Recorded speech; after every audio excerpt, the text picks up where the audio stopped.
Well, hello everyone. We have Dušan today with us. And Dušan, in 2 sentences, what was your business idea and how does it change the world? Roby, thank you for the invitation to coming to your podcast. So at codeplain, we are pioneering fully automated spec-driven development. So we can consistently and reliably generate working software entirely from the specifications with no human in the loop. Excellent. How does it look actually? So it's yeah. What do you so it? What is the difference? Yeah. In essence, it's super simple. So specification is just a textual document where you describe in quite some detail what you want the software to be, how it should function, how it should behave, how it should look. And then we take these specs, so these textual documents, and fully automatically generate working software. Of course, there is a lot of nuances in the back, but from the standpoint of human, so we focused on developers, it's fully automated. So specs in, working software out. And for how big project is this suitable? So we are focused on integrations at the moment. So the cases where you are generating small pieces of integration code that needs to fit into existing integration frameworks.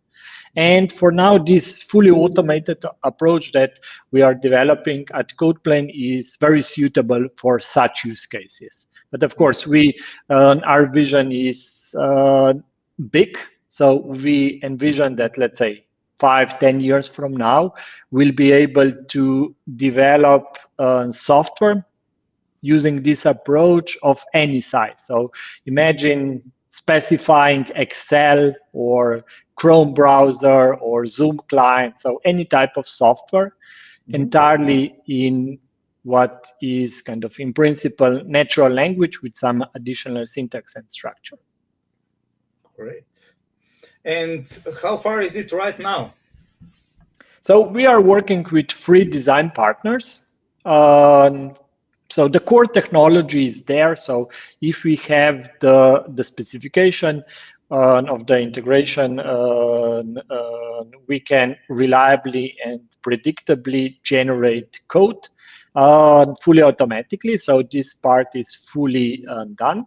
Where we are now working a lot is on the developer experience, so that when developer starts with this new approach, that they get a really good experience, that all the tools are there that help write good specifications, and of course all the supporting environment. And yeah, we plan to release the first version in February. So the team now is working diligently on packaging the technology into a great product. So if I want to try it, I can try it on February. That's the goal. So you can already go to our website, codeplain.ai, and sign up for the waiting list. And yeah, the February is the goal that we have set to release this to general public. Excellent. So what was the moment when you think of, okay, this is an idea, but let's make it real. Let's do this. Was that before, because the things are so far in technological way, or was it, I don't know, friends with after a couple of beers saying, okay, let's do that and get bold? So originally it was coffee, not a beer. Okay. So it was a year and a half having coffee with Tomasz Stolfa, where this idea was hatched. But actually, it's about evolution of vibe coding.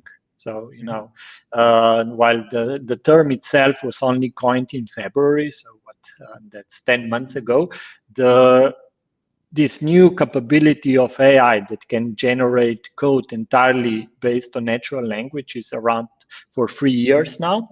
And yeah, for the past 3 years, we've been researching how to make that really useful for developers. So not just like, non-developers who don't have such strict requirements on control and precision. Our focus is on developers who need to control every aspect of the software they are developing. So that's the difference between vibe coding and your product. So the vibe coding is kind of, you can treat it as very, very basic spec-driven development, like really, really basic. If you write, for example, I want to build, I don't know, website, then this is already the specification. Mm-hmm. And then, of course, as you chat with for example, Lovable or some similar system, you refine the idea. Mm-hmm. But the challenge that there is that you don't have a real representation what the software should be, how it should look like, how it should work. So you might even forget yourself what instruction you've given half an hour ago or maybe a day ago. And all this makes AI very confused. And coupled with, of course, all the hallucinations and other challenges that an AI has, produce for very unreliable results. So vibe coding is great to get started, but gets super frustrating after a couple of iterations. And we want to bring this to much more engineering solid grounds, so that there is a written specification where you have all the key decisions about the software specified. And then if you don't like something, if you want to add something, you go there to the specification, explicitly change something, and then codeplain does the rest. Great. So you have founded several companies already. How do you approach this? How would you suggest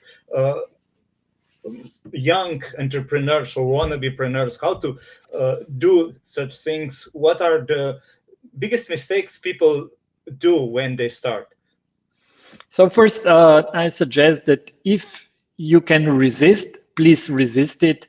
There is actually a statistic which says that it's more probable to win on lottery than to be successful in startups. So if you could resist, there are other much more nicer, less stressful, and also more profitable career paths. What makes this particular career path so exciting is that it's a roller coaster. So sometimes it's great, sometimes it's extremely bad, but never in between. It's never boring. So that would be kind of a warning to kind of aspiring entrepreneurs. If you sign up for this path, be prepared for a really, really wild ride. Okay.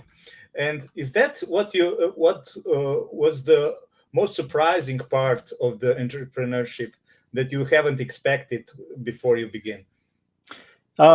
Actually, the most surprising part is, I don't know, something which is really hard to describe in words.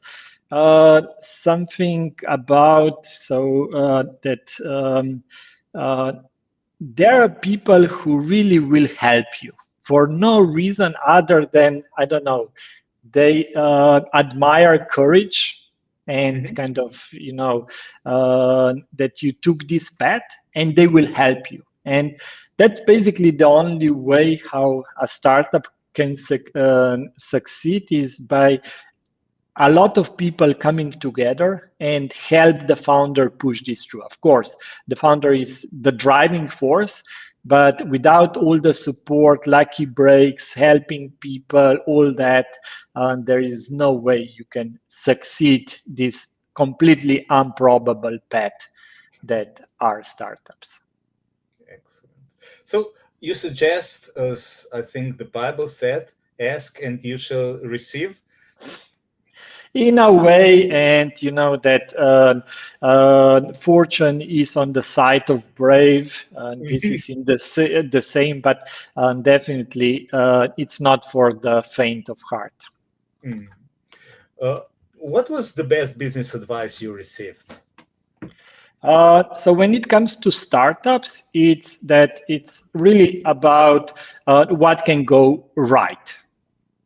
So if you focus on things that can go wrong, there are so many of them that you just give up. So focusing on what can go wrong does not take you far. But if you focus on what could go right, this is where the interesting things can happen. And if you don't really have a good answer, okay, let's dream, imagine how this could work out. So how could it go really, really right? Then you're probably not on a good path. Mm. So, if you would give advice to your younger self, would you say go to the entrepreneurship, or would you choose another path? I was now in this position. So last year, when I was thinking whether to start another startup, because I have one successful exit under my belt. So even now knowing kind of all the advantages and disadvantages of startups, I've decided to start a new one. So I guess when I first started my previous company almost 10 years ago, that I would still do it. If I've now decided to do it again, I definitely feel that my original decision was the right one. Right. Because when I ask other entrepreneurs, they usually said one of the most surprising things is that it never gets easier.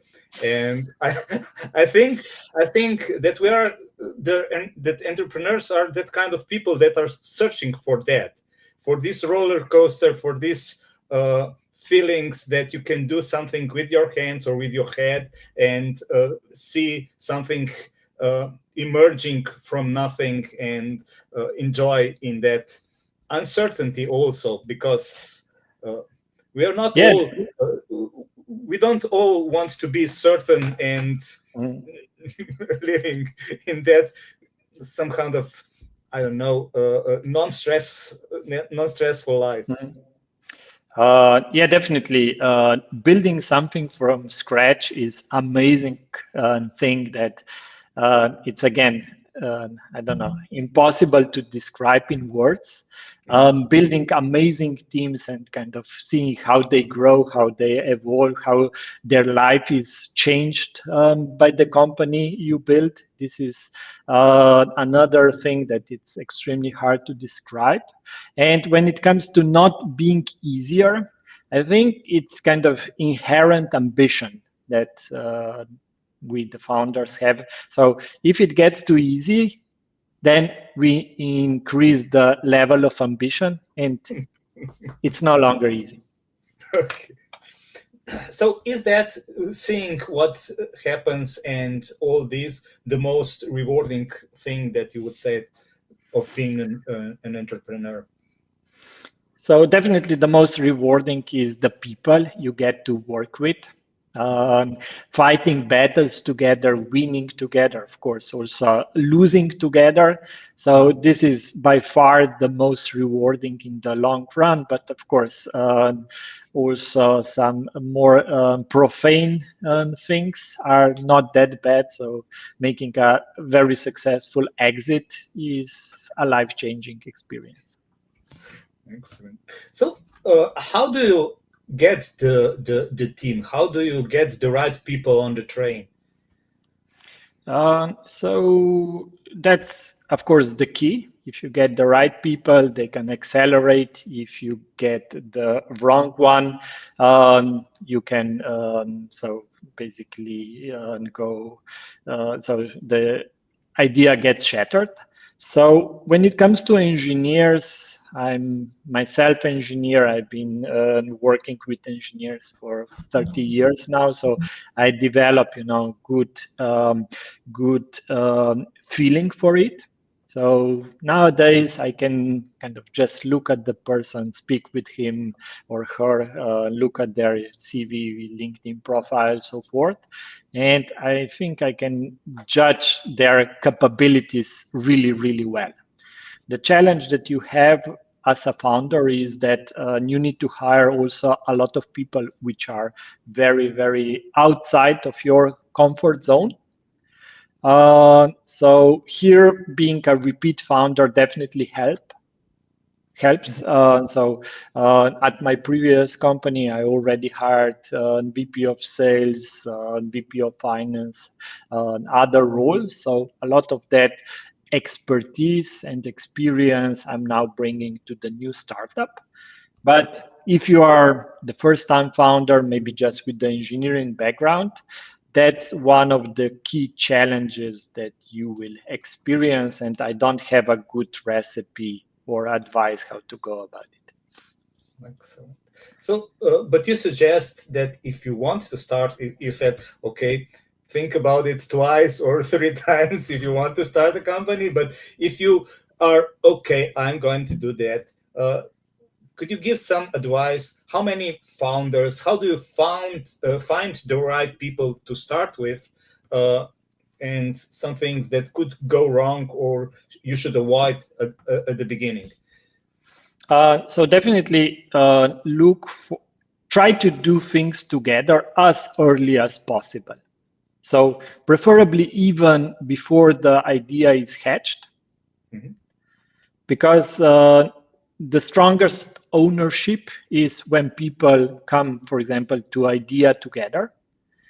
If kind of that's not if you are past the idea stage, then of course getting people involved as early as possible is the next best solution. Excellent. So, what do you think about if you read the Good to Great? There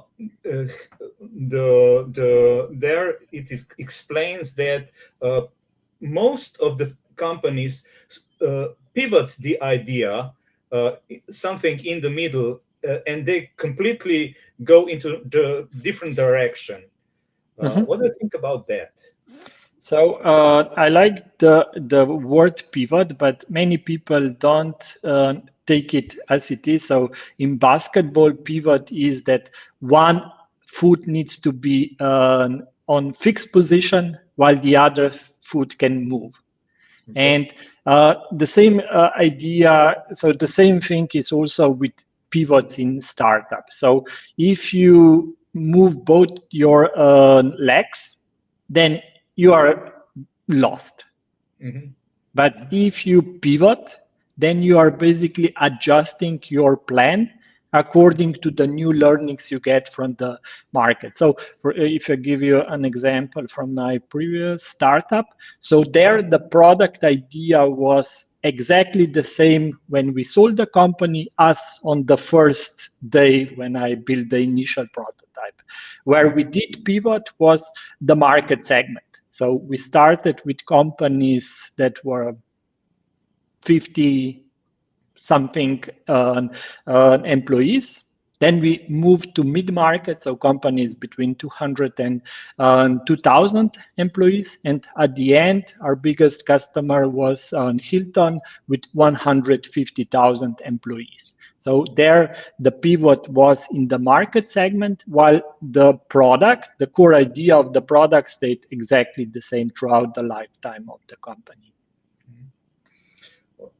How do you suggest that entrepreneurs use social media, for instance, LinkedIn as their, personal brands to spread the idea of their product, of what they're thinking of, working on, and so on? Because I think that's today is much different than, 10 or 20 years ago, where you just have flyers and things like that to spread the idea of your product or what you're offering. Today it's much easier regarding that. So there are very different approaches. So you can have the face of the company. That face can be the founder. It can be someone else. For example, Ring, if you know those appliances from US, they hired Shaquille O'Neal very, very early on, and Shaquille became the face of the company. One customer of ours, Dollar Shave Club, and so from the previous company, there the founder was in all the videos and became the face of the company. There is no real recipe on how to go about it. But for example, if you decide that the founder will be the face of company, then you need to build a very strong support team. So I'm super lucky here at CodePlain that we got Kaya, so amazing product marketing and designer, and she helps me with most of the social media that we do, because that takes a lot of time. And without such support, it's really hard to communicate in a proper way, constant way, and delivering the message that you want to deliver. So you have a waiting list for your product, and I think that's one of the things that that usually is suggested for startups, because this way you learn what people want. You can get feedback, and you have these early adopters. How did you get them? Sorry. The waiting list. How do you get these people? How do you approach, I don't know, advertising or social media at CodePlain? So we are doing something very exciting, something novel that people are naturally curious about. And this is an indication that there is something to it, at least to me, that's the indication. And currently we don't do much about it. So other than some LinkedIn posts, and so we don't do any advertising per se. It's all organic at the moment. We are getting quite some inbound interest. And that's one huge advantage that startups have, because they typically do something which is new and exciting. And if you remember from the beginning of the conversation, you have these people who want to help you. They want you to succeed. Maybe because they feel the pain that you are trying to solve. Maybe they admire the solution, but I don't know, they are not in position to develop it themselves. And these are the key initial people to adopt your approach. And if you don't have such people, it's really, really hard to build anything on top of it. So I consider this to be the nucleus of future marketing and advertising. Right. So you said that you have the feeling for the people that you hire and you cooperate with. How important is being present on LinkedIn and putting, I don't know, good content on LinkedIn for this? Is that important at all? Or do you think it's a waste of time for people who want to work with somebody? So since I have a couple of people that I track quite frequently and started to admire even more than before, I certainly see successful examples of such and definitely want to replicate it myself. But of course, it's just part of the activity. So I'm not only active on LinkedIn, but for example, I'm also one of the co-organizers of Slow AI, the biggest community of AI engineers in Slovenia. And actually, on Thursday, we have the next meetup with more than 160 people registered. So we are sold out again. And several other activities that you do in order to be in touch with the target audience. And if you are CEO, you have a lot of different target audiences. So it's not just, customers, it's also investors, employees,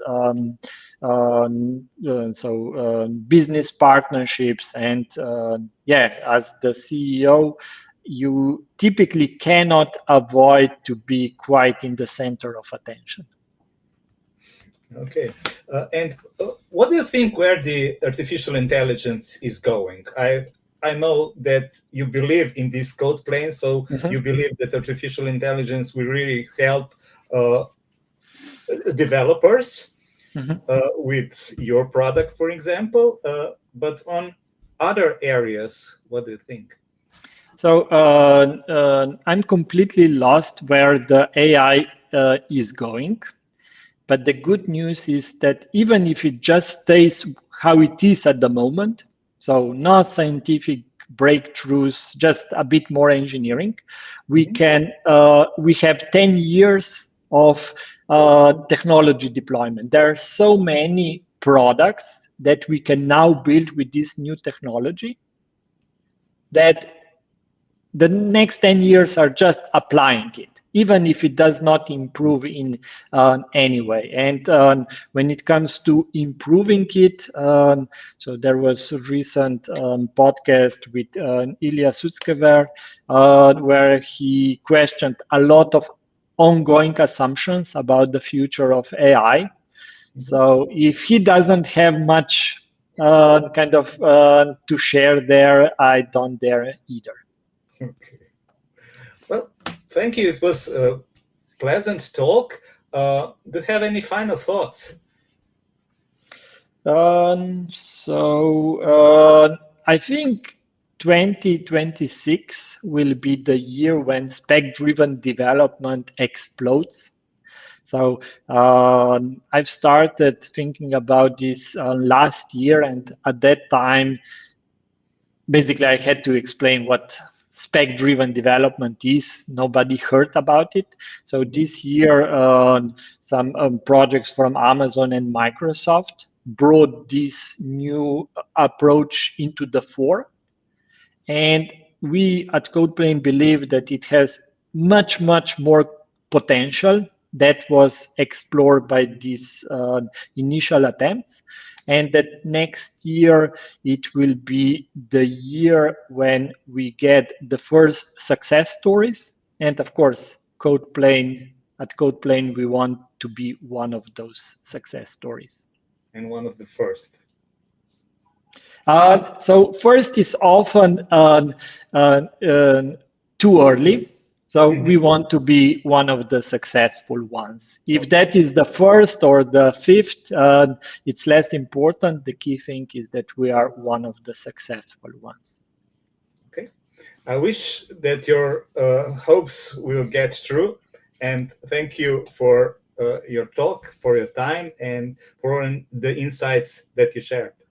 Thank you, Ruby. It was a pleasure. So I wish you many great podcasts going forward. Thank you.